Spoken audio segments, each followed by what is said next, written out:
சக்திவேல் அடுத்த வார எபிசோடில் பார்த்திங்க அப்படின்னா, இந்த மாதிரி செய்யாத தப்புக்காக 7 வருஷம் வந்து ஜெயில் தண்டனை அனுபவிச்சுட்டு வேலு பார்த்திங்க அப்படின்னா வீட்டுக்கு வந்து கதவை தட்டுவார். அப்போ பார்த்திங்க அப்படின்னா சக்தி வந்து கதவை திறப்பாங்க.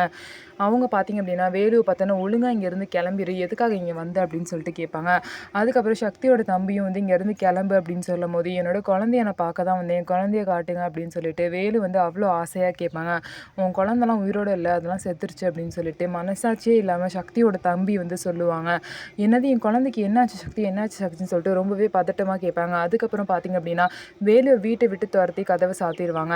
வெளியே வந்து வேலு முட்டி போட்டு அழுதுட்டுருப்பாரு. அப்போ பார்த்திங்க அப்படின்னா வேலுவை வந்து ஒரு குழந்தை நீ ஏன் அழுகுற அப்படின்னு சொல்லிட்டு கேட்கும். அந்த பொன் குழந்தை பார்த்திங்க அப்படின்னா அதுதான் வேலுவோட குழந்தை.